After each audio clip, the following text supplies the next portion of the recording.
All right, good afternoon, everyone. My name is Lisa Sipenko. I am the CEO of Consilium Scientific.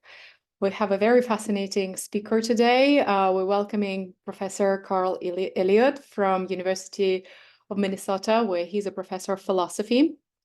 And he just published a fascinating book called Medical Experimentation and the Price of Saying No.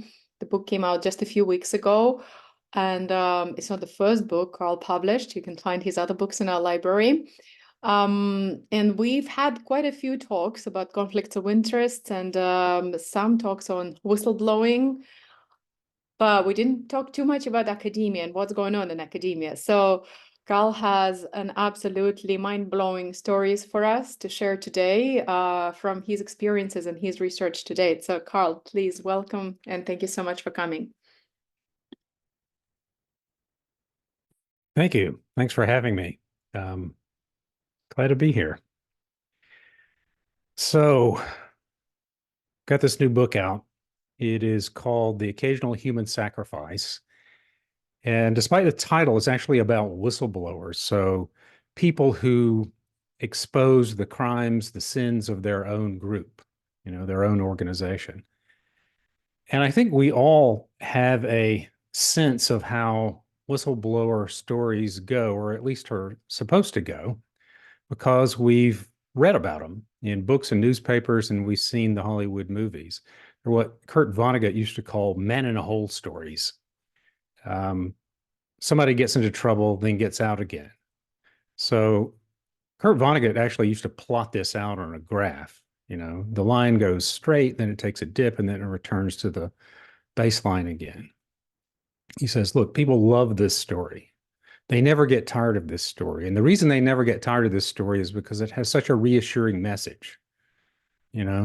Job survives his ordeals, and then God rewards him for being faithful. Dorothy defeats the wicked witch, finds her way back to Kansas.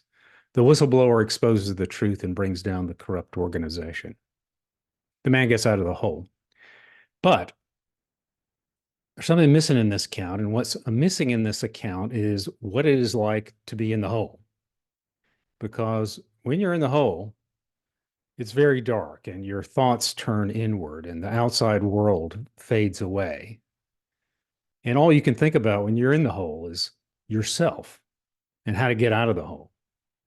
In fact, you might not even be sure it's a hole that you're in. Could be a cave, could be the trunk of a car, could be a crawl space under a serial killer's porch steps. All you know is that you're thrashing around in the dark. So this book is about whistleblowers, other whistleblowers, but it's framed by my own experience at the University of Minnesota, where I spent the better part of 7 years trying to get an external investigation of the suicide of a young man named Dan Markingson in a research study conducted by our Department of Psychiatry. So this is a picture of Dan and his mother. Dan had had a psychotic break. He was delusional. He was dangerous. He was under a civil commitment order in 2003 when he was recruited from a locked unit at our teaching hospital here at the University of Minnesota into a study of antipsychotic drugs, recruited over the objections of his mother, Mary Weiss, who was his only immediate family member. She didn't want him in the study. He was incompetent to consent. He was threatening to kill people, including her. And he was under a stay of commitment order that directed him to obey the recommendations of the psychiatrist who wanted him in the study. She objected, but she was told, look, he's an adult. He signed the consent form. He's in the study. And so he was signed up and sent to a halfway house in St. Paul. So Mary Weiss spent the next 4 months trying desperately to get him out of that study. She called, she emailed, she went to the department, she wrote letters to the chair, warning him again and again that her son was getting worse.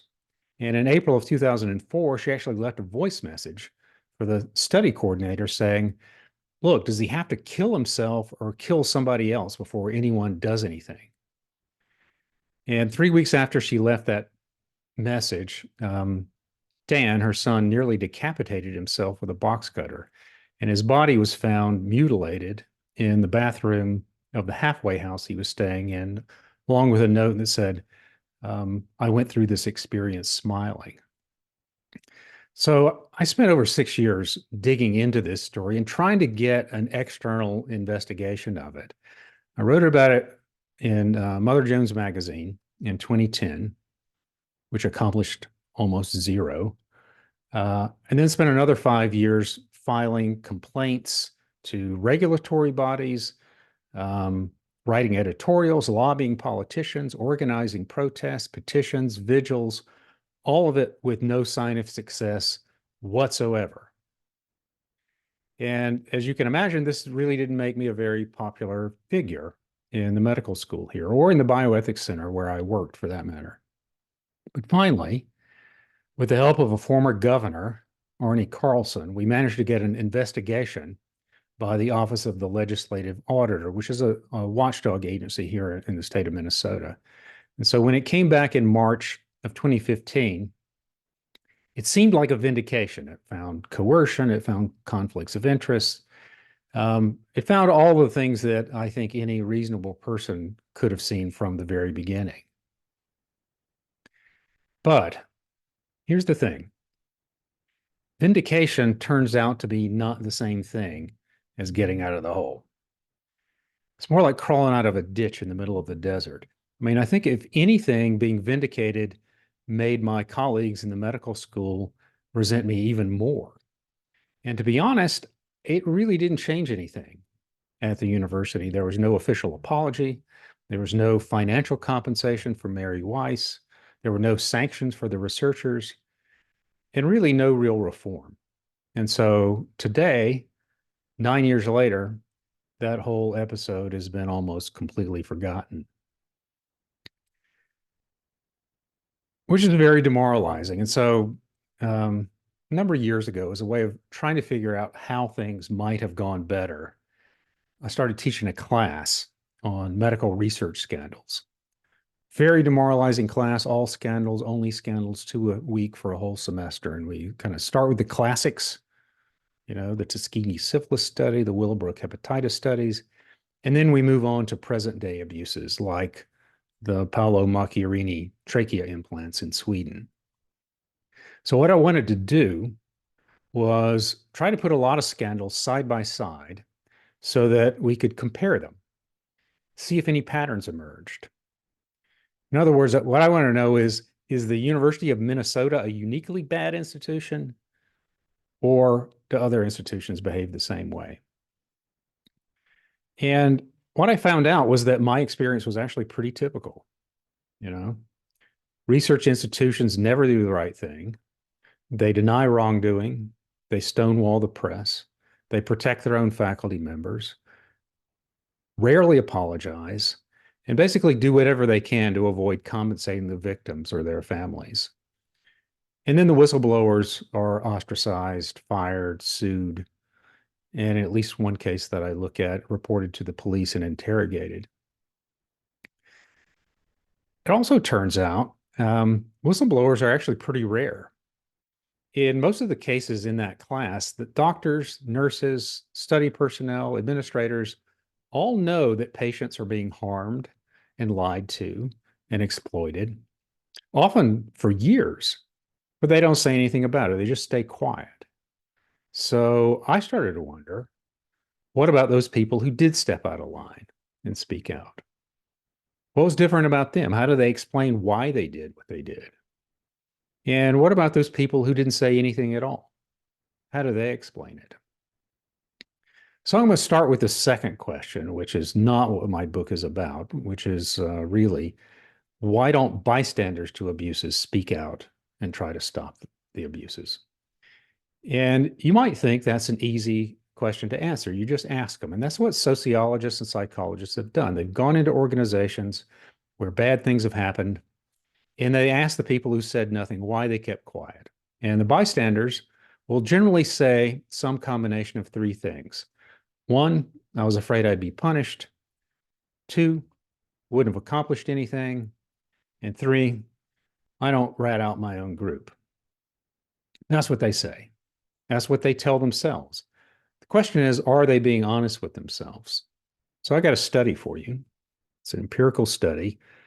Psychology study about whistleblowing done in the Netherlands 12 years ago, published in the journal Social Influence. And it's modeled on the famous Stanley Milgram obedience studies, where, as we have all learned in high school or college, 65% of subjects obeyed the orders of a man in a white coat to give what they thought could be lethal electrical shocks to another person.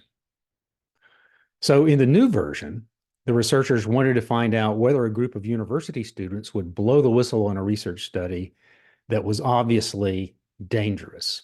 And so here's what they did. They got the students together in a room. They told them they were looking for help recruiting subjects for a study, and then they arranged for them to be approached by a formally dressed scientist who's actually just an actor. I'm imagining somebody like this, authoritative looking guy in a white coat who looks like he knows what he's doing. And so the fake scientist, he tells them about the study he's doing. He says it's a sensory deprivation experiment. Basically, he says what we do is we take our subjects and we lock them in a kind of isolation chamber where they can't see anything, where they can't hear anything. And then we keep them in there and we measure their brain activity to see what happens to them. And the fake scientist says, we've done this experiment once before, a kind of pilot study, but it didn't go all that great. The subjects started to hallucinate and their thinking was disordered and they panicked, and 2 out of the 6 tried to get out of the chamber, stop the experiment. But, we couldn't have let them out because that would have ruined the results. So, we're gonna try it all over again. And he says, we're going to repeat it. What we need from you is, will you help me by recommending this experiment to your friends and acquaintances? Just send them a text, send them an email, get in touch with at least 4 people and use at least 2 of the words exciting, incredible, great, or superb. Now, the study was designed to make it as easy as possible for the subjects to refuse and blow the whistle. So they're given plenty of time to consider their decisions. The fake scientist left the room so that nobody would have to directly confront an authority figure. And also, everybody's told, our ethics committee, our research committee is still deciding whether or not they're going to approve this study, the sensory deprivation study. So everybody gets a form that encourages them to register any ethical objections, and they can do this completely anonymously. No way to trace their reports back to them. Now, before I tell you how many blew the whistle, let me tell you about a kind of twist to this study. There were actually 2 groups. So one group was presented with this scenario purely in theory as a hypothetical. If you were asked to recruit your friends into a study like this, would you do it? Right? And in that case, virtually nobody could imagine themselves cooperating and telling their friends that this was a great, incredible, superb study, right? So 96% said that they would either disobey the scientist or blow the whistle or both. Now, that was in theory. In practice, it turned out things were just the opposite. So when the subjects were actually put in the situation, where they actually got that pitch from the fake scientist in the white coat, over 3/4 complied. So 77% wrote those emails or texts to their friends using words like incredible and superb. How many blew the whistle to the research committee? Less than 1 in 10. Now, remember back to what I said before I told you about this study, why bystanders tell researchers that they would not blow the whistle on wrongdoing. 1, I was afraid of retribution. 2, it wouldn't have accomplished anything. And 3, I don't rat out my own group. Well, none of those things applied in this case. There was not going to be any retribution. They were told that it would accomplish something, and it's not even their group. Still, they didn't blow the whistle. So something else is going on there. Now, as for what that is, I mean, we can speculate. I can tell you what Milgram probably would have said. He would have said the problem is not futility. The problem here is not fear of retribution. The problem is reflexive obedience to authority. When we're told to do something by a legitimate authority, most of us just do it. That's the lesson of the original Milgram study. So in most circumstances where there's the person around that we see as a legitimate authority, you know, a flight attendant on a plane, a teacher in the classroom, an usher at the theater, in those circumstances, we just do as we're told. We don't ask questions, we just do it. So that's all I'm going to say about the bystanders for the moment. The book is actually about whistleblowers. What I wanted to do is talk to whistleblowers, try to understand why they felt compelled to do what they did and whether they were successful and what happened to them. And so here are the cases that I picked. Some of these might be familiar to you, others probably not. I would like to be able to report to you that these whistleblower stories have happy endings, that the man gets out of the hole, but that would be untrue. They don't. It's a rare whistleblower who doesn't have a lot of ambivalence, mixed feelings, regrets about their experience. And a lot of them come away pretty deeply scarred. And they're scarred even when the whistleblowing succeeds. And they're marked often for the rest of their lives, even if they're not fired, even if they're not financially ruined, even if they win, because the world doesn't look the same to them anymore. Why do they do it? Well, when I first started talking to the whistleblowers, when I started planning the book, I thought there'd be a simple way to find out why someone blows the whistle, and that would be to ask them, why did you blow the whistle? But turns out when you do that, the answer they give you are not really that straightforward. In general, they don't give you a moral argument. In general, they don't appeal to foundational principles or cite legal statutes or quote the Bible or the Hippocratic Oath. Instead, very often they'll say things like, well, if I didn't say anything, what would I say to my children? Or how could I keep quiet and look at myself in the mirror every morning? So they answer the question with these sort of non-answers. So I'll give you an example. Like a lot of my examples, this one leads back to Richard Nixon, the dark figure that haunted my childhood. If you're old enough to remember the Senate Watergate hearings in the summer of 1973, there's a moment that is probably seared into your brain, and it's this moment. It's the moment where Alexander Butterfield, a White House aide, an aide to Bob Haldeman, tells the Senate Watergate Committee that Nixon has installed a secret taping system in the Oval Office. So this turns out to be the pivotal moment in Nixon's downfall, because after that, that hard evidence of his crimes couldn't really be hidden anymore. What I want to point out, though, is not what Butterfield did, but how he explained it. So when he was asked later why he did it, he just said, well, I answered truthfully because I'm a truthful person. In other words, I did it because that's the kind of person I am. I'm not the first person to notice these sort of non-explanations. There's a terrific book on whistleblowing by the political scientist Fred Alford, who spent years interviewing whistleblowers, and he admires them. But one thing he's struck by is how often whistleblowers turn a moral question about the well-being of others into a moral question about themselves. He says, look, even if they feel empathy for victims, even if they're acting out of principle, very often that's not what they talk about. What do they talk about? They talk about themselves. They talk about facing their kids. They talk about looking in the mirror. He calls this narcissism moralized. He says, whistleblowers are obsessed with their own moral purity.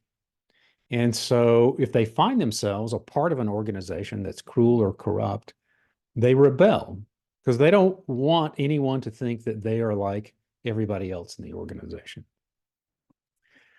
Now, I admire Alfred's book tremendously, right? I think he gets this a little bit wrong. Um, when I talk to whistleblowers, I don't really hear narcissism. What I hear is the ethic of honor and shame. It is true that whistleblowers talk about themselves a lot. That's what honor and shame are all about maintaining your self-respect by holding yourself accountable for your moral failings.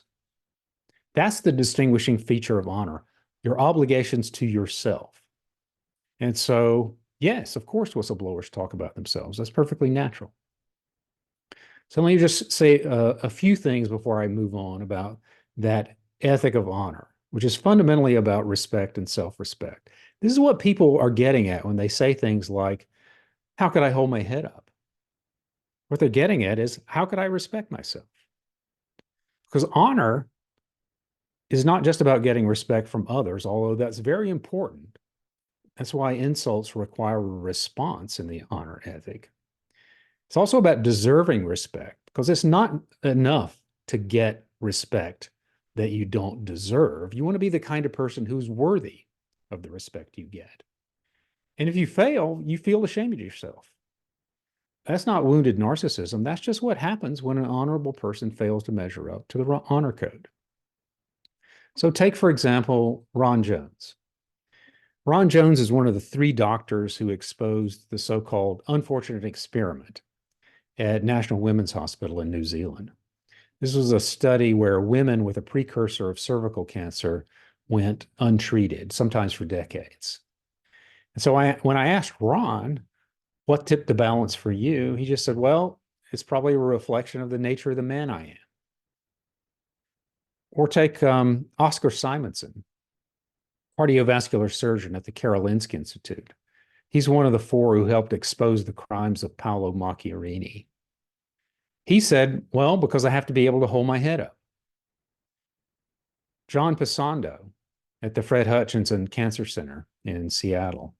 John told me, I'd like to think I've never hurt another person in this life, at least not deliberately. And that's just who I am. Now, to me, these people sound a lot like Alexander Butterfield. Why did I do it? I did it because I'm the kind of person who does that.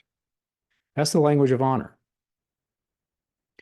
Now, one of the more troubling things I found is that whistleblowers are often haunted by their experience, even if it looks from the outside as if they were successful. And it's not just because they were threatened or fired or lost their friends or formally punished, although a lot of them were. There's something deeper going on. Sometimes when I was talking to these people, I felt as if their lives had been divided into 2 parts. There was before they blew the whistle, there was after they blew the whistle.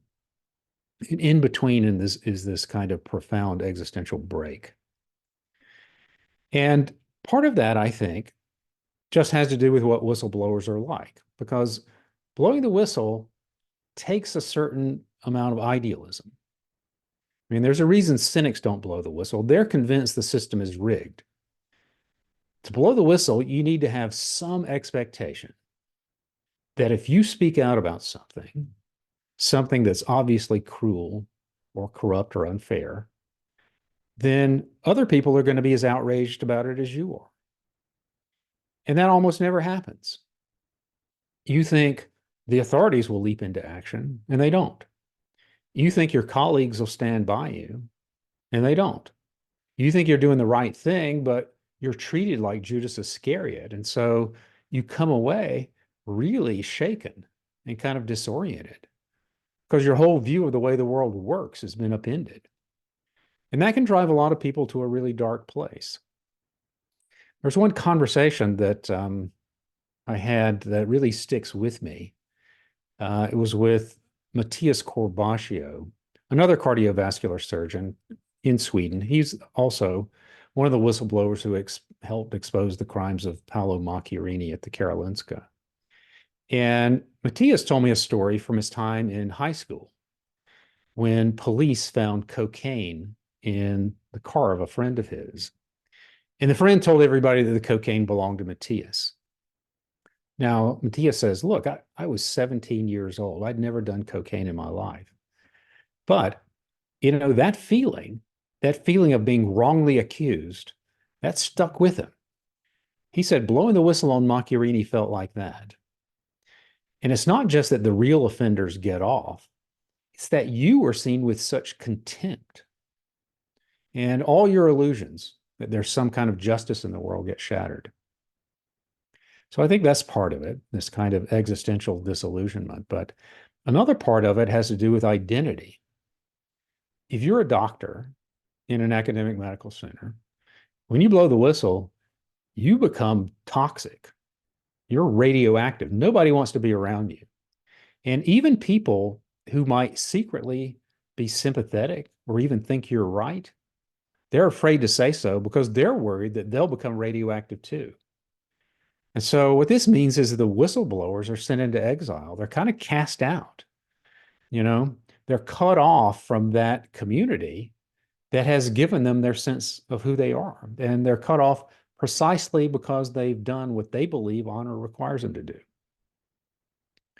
Now, this turns out to be especially important in medical research because the oversight of medical research is literally an honor system. It was set up that way intentionally, at least in the United States. So research here is not formally regulated like a business is. Nobody from the government is standing over an investigator's shoulders and watching what they do. You don't have health and safety inspectors like you'd have for a restaurant or a mine or a factory. Basically, the way our system is set up is that we simply trust medical researchers to be honest. We trust them to play by the rules and actually do what they say they're doing. So it is like an honor code in theory, but honor codes depend on bystanders to speak out when they see abuses. And that just rarely happens. So let me give you an analogy. I have a son who 10 years ago, I'm guessing, maybe even longer, was looking around at colleges. His name is Crawford, and he and I were taking this campus tour at a small liberal arts college that was very proud of its honor code. And the basic idea behind these college honor codes is, of course, nobody cheats. And it's also important that the college trusts you not to cheat. So nobody watches you take your exams. Nobody runs your papers through a plagiarism detector. You're on your honor. And so we're on this tour, and one of these tours led by a student walking backwards, and the student's talking to the group about the honor code. And at one point, I can see one of the other parents with me start to frown. And then she raises her hand and she asks a question. She says, "Look, here's what bothers me about your so-called honor code. If you don't have anybody watching the students take their exams, that means they have to watch each other. And that means they have to turn in anybody they see cheating. In fact, if I'm reading the code correctly, it actually demands that they do this. How can an honor code require people to snitch on their friends? That's just wrong." And when the student tried to answer that question, she kind of stumbled. She couldn't really defend the honor code. And so she kind of backtracked and said, "Well, yeah, no, it's a real problem. And, you know, it's really a matter of conscience. It's a matter for the individual student to decide if they can do that or not." And I remember at that point, Crawford leaned over to me and said, "You know, that doesn't really sound like an honor code. It sounds more like honor suggestions." And he was right. That's not a real honor code. You know, an honor code is not a suggestion, it's a demand. But I also felt bad for this student who had to try and defend the code on the spot because the honor code is really jarring for modern sensibilities. Turning in your friends does feel like disloyalty. And whistleblowers feel this. It's part of why some of them feel so tormented. And yet, within the honor code, it feels like a requirement because cheating feels like such a betrayal. Any kind of morality is going to tell you that it's wrong to cheat, that it's wrong to abuse research subjects. But as the philosopher Anthony Appia says, look, it takes a sense of honor to feel implicated by the acts of others. That's what drives whistleblowers to insist that something has to be done when their own people do terrible things. So that's an important piece of this puzzle, this sense of honor, or this, call it personal integrity, if you'd rather, that a lot of whistleblowers seem to feel. But there's also something else. If you remember Ibsen's play, Enemy of the People, it's about a whistleblower doctor named Thomas Stockman who's trying to warn the town that the water is contaminated in the town. And they don't believe him. And in fact, they all turn on him, even some of his own family. And the play ends with Stockman standing with his fist in the air saying, "The strongest man in the world is he who stands alone." And then the curtain comes down. Well, not exactly. The truth is pretty much exactly the opposite. Standing alone, that is a recipe for self-immolation. If you look at medical whistleblowers who have had at least some measure of success and survived to talk about it, what you'll often find is that there wasn't just a single whistleblower standing alone. There's a group working together. So in Auckland, there were three: Bill McIndoe, Jock McLean, and Ron Jones.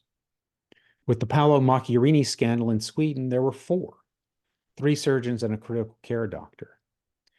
In Cincinnati, with the Cincinnati radiation experiments, Martha Stevens, the whistleblower, was working with her junior faculty association. And in Willowbrook, Mike Wilkins, the whistleblower, was working with a collective of leftist activist doctors, all living together, mostly living together under one roof.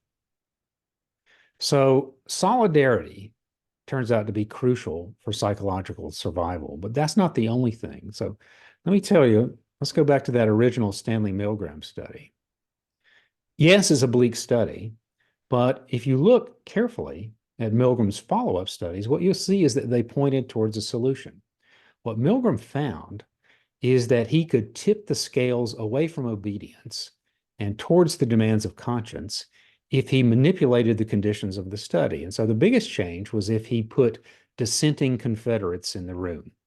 So if the fake scientist was accompanied by a second fake scientist who objected to the shocks, then not a single subject was willing to continue shocking their victim, or what they thought was shocking their victim.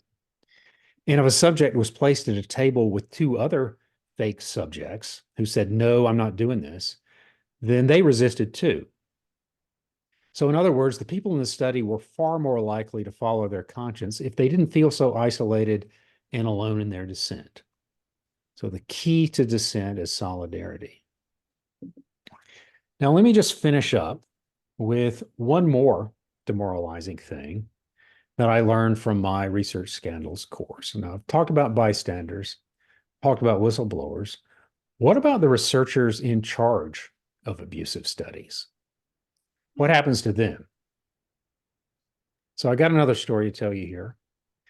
This one takes place in June of 2017 in Cincinnati. So I'd gone to Cincinnati to meet this woman, this whistleblower, Martha Stevens, who was the whistleblowing English professor who exposed the Cincinnati radiation studies back in 1972.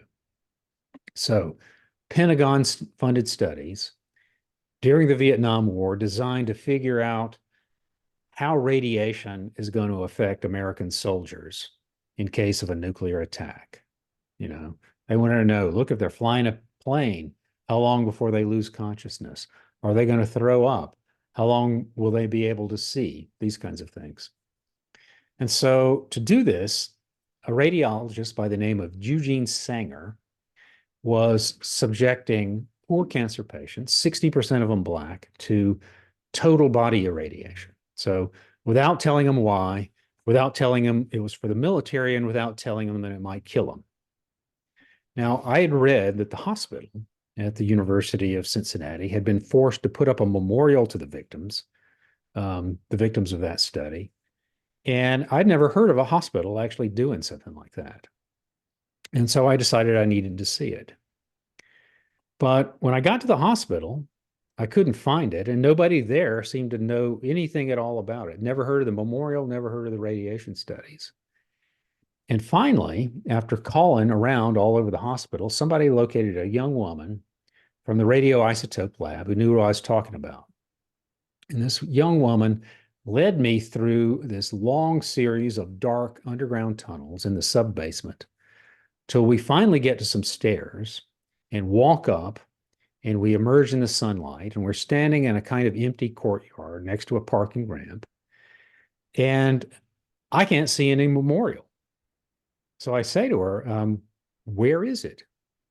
And she points and says, over there. And this is what she was pointing at.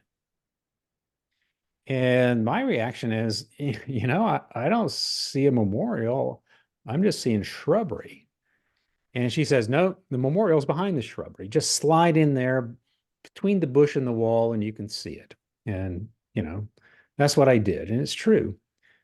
Pretty small, about 2 by 2, list of names in the header, In Memoriam Radiation Effects Study 1960 to 72. And kind of weirdly, it faces the wall of the hospital, not out into the courtyard.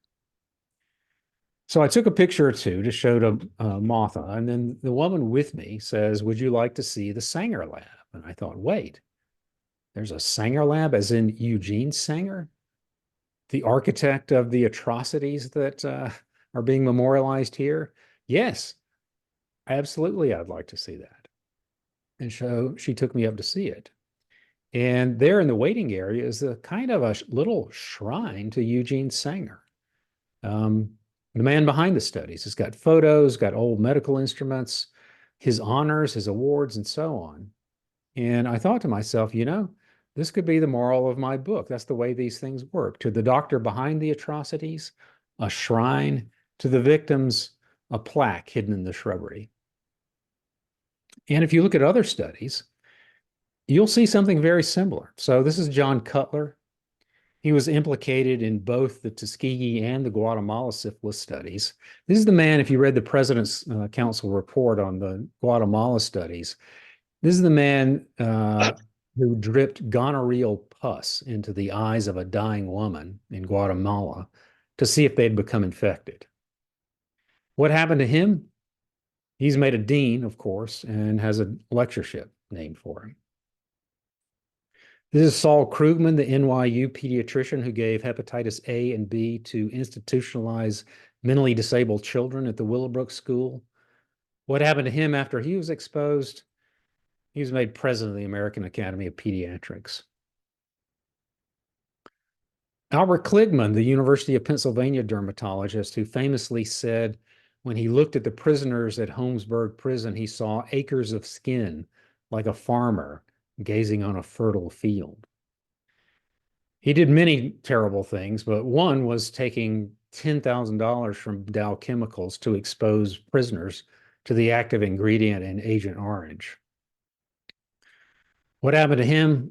Presidency of the Society for Investigative Dermatology, as well as other accolades and honors and honorary degrees. Chester Southam famously injected live cancer cells into elderly patients at the Jewish Chronic Disease Hospital. What happened to him? His colleagues elected him president of the American Association for Cancer Research. Eugene Sanger, the man behind the Cincinnati radiation studies, after he was exposed, his colleagues in radiology gave him their society's highest honor. Robert Heath, the psychiatrist at Tulane, who worked with the CIA, who accidentally killed 2 of his mentally ill subjects by giving them brain abscesses, and famously tried to use deep brain stimulation to turn a gay patient straight. What was his punishment? I mean, you're starting to see the pattern here, right? Now, you might be thinking, look, that's all in the distant past. Some of these honors, aren't they being reconsidered now? And yes, it's true, at least in the case of Cutler and Kligman. But you would be wrong to think that this doesn't happen now. So during the 8 long years that the Dan Markingson scandal was in the public eye, our chair of psychiatry just kept racking up honors and awards. And finally, if you're still hanging on to the hope that the moral arc of the universe bends towards justice, have a look at the bone marrow transplant scandal at the Fred Hutch in Seattle, where at least 21 people died. The whistleblower in that case, John Pasando, lost his job, never worked in cancer research again. spent the rest of his life reviewing disability claims for the government. What about the co-investigator on the study, Don Thomas? In 1990, he was awarded the Nobel Prize in Medicine. So let me just finish up by turning back to the question I started with. What does this mean for the whistleblowers? Because every whistleblower needs, some way of making sense of what's happened to them. Everybody's got to tell themselves a story. And when it ends like this, with no justice at all, it's very hard to come up with a whistleblower story that's not just terribly sad and demoralizing. It's a man in a hole story where the man never gets out of the hole. And if you measure the actions, measure the value of your actions by what they achieved, then the story you're going to tell yourself is that you were a chump, right? You were the dumb money at the table. Everybody else knew that the system was rigged. Everybody else knew that speaking out was going to do nothing. And so they kept quiet. Only you were naive enough to throw away your career for nothing. That's a very hard story to live with. I do think there are alternative stories out there to tell. I mean, I think it does help some people to tell themselves a story of honor, for example, because what honor requires is not that you succeed. What honor requires is that you're able to respect yourself when it's all over. For other people, I think it helps if they can think of their story as part of a longer struggle, a bigger struggle for civil rights or women's rights or disability rights, struggles where the verdict is going to be rendered by history, not by immediate success. And maybe there are other stories to tell. I don't know. Every person's different. Every situation is different. But I think the existential challenge that most whistleblowers share is the same. And that's coming out with a story that they can live with, that is ratified by other people, and then hopefully that eventually gets them out of the hole somehow. All right, I think I'll finish there. So I appreciate your attention. Thank you very much, Carl. If you could stop sharing your screen, then we can see everyone. And if you want to ask Carl a question, please raise your hand, turn on your camera.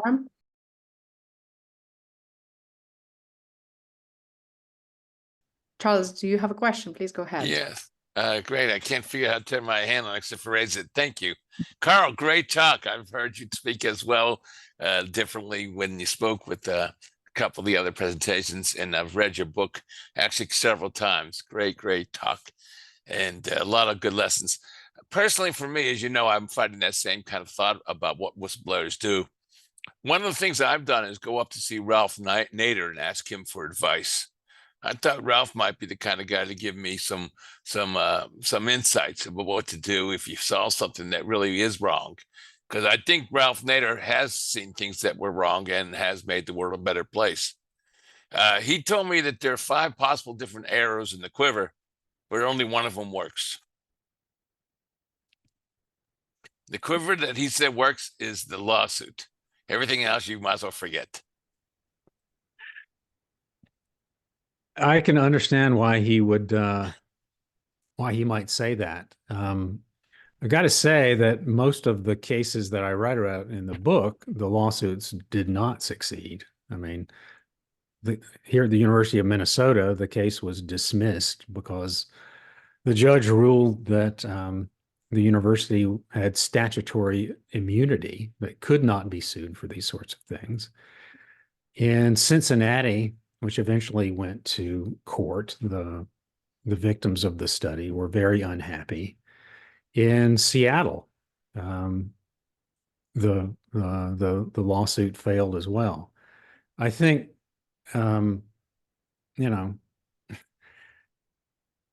it may be different in other areas, whistleblowers speak out against. I think, what I'm told by attorneys is that medical research misconduct is just very difficult to litigate. And so a lot of the suits aren't successful. The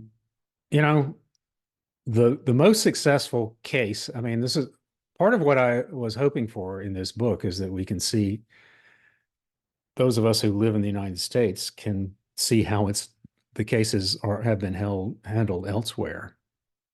And, as a kind of model of that, I would hold up New Zealand and the way that the New Zealand government handled the so-called unfortunate experiment as a kind of model.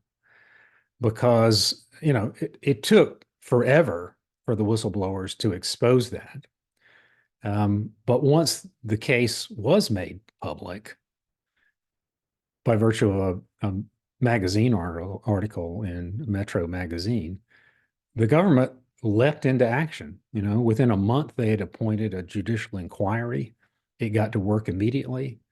They had an inquiry result within a year. The victims were all given a voice and allowed to speak publicly.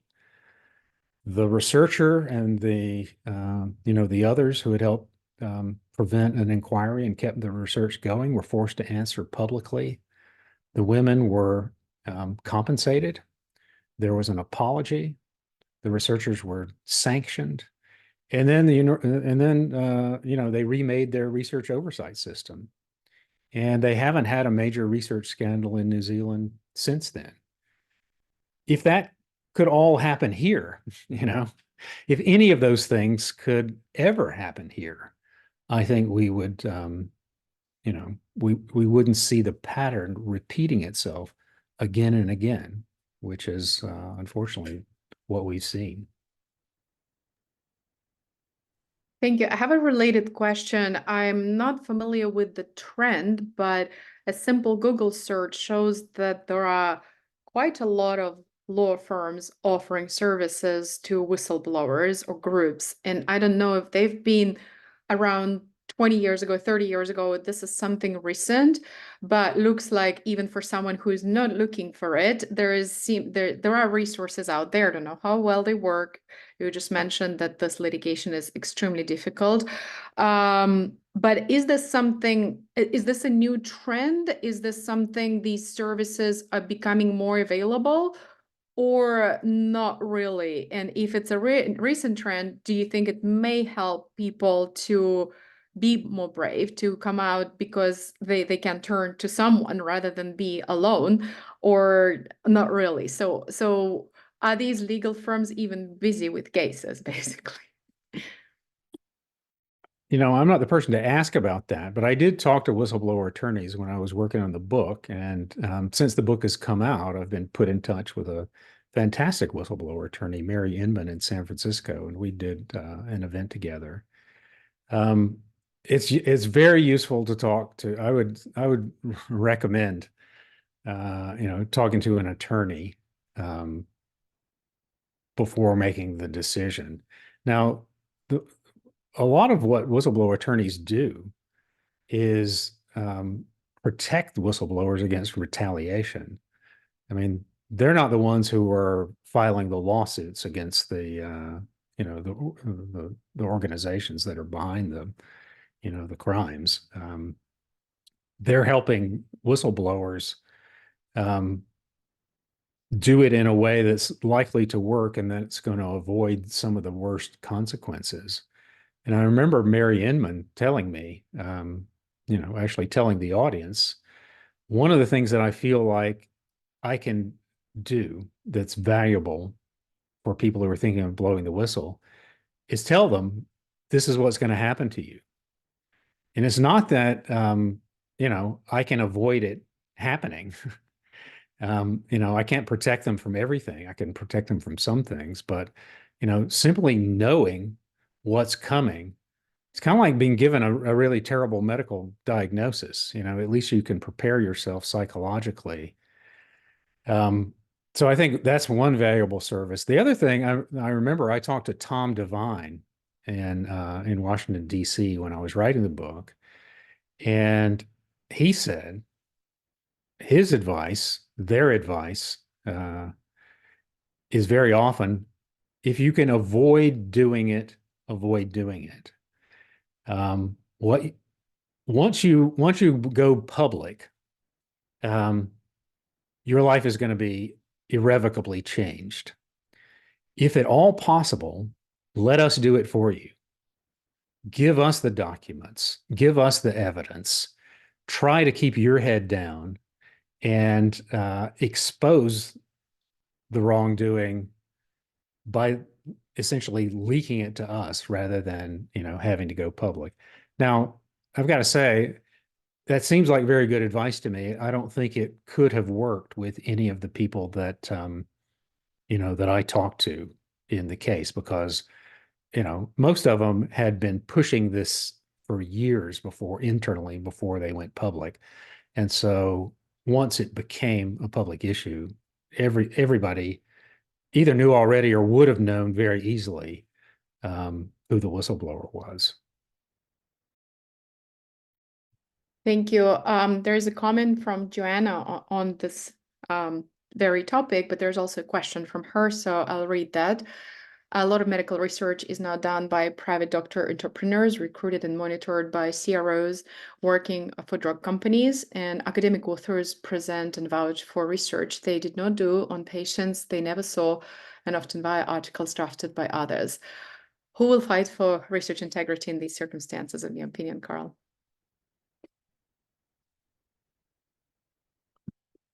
You're muted. Oh, sorry. Yeah. I didn't come across, there are, all right. So one, there's the issue of research integrity. And that's a big issue, is an important issue. I wrote about it in my previous book, White Coat, Black Hat. It's not the issue in this book.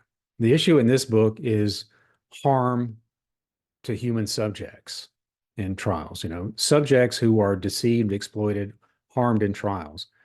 I think there are a lot of people out there doing great work on the issue of research fraud, and particularly, the research sleuths like Elizabeth Bick, who, have made it their job to ferret this, research misconduct out.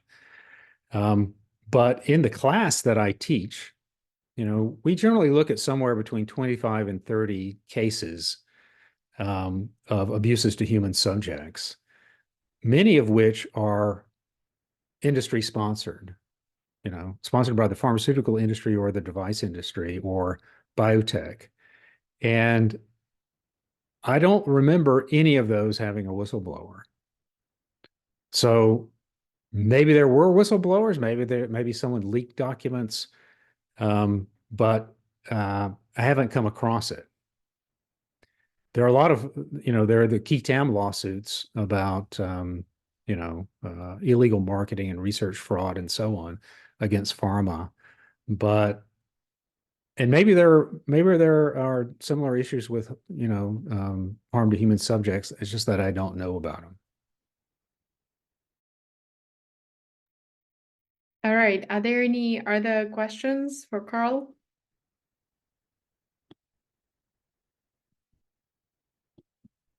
If not, I think we can wrap up. There were a few interesting comments and links and suggestions in the chat, which we will put on YouTube. So, Carl, I would like to say a huge thank you for your talk. It was chilling, probably the adjective to use. So, very scary indeed. And I very much would love to view your talk as past history, something from black and white era, but I think from what you've said, this continues to happen, and we need to figure out how to prevent this and harming patients. So thank you so much for your work. Fantastic book. Just to mention to everyone, you can find Carl's books in our libraries, many other books, and we'll see everyone in 2 weeks at our last event before the summer break. So thank you very much. You have a good evening, everyone. Bye-bye.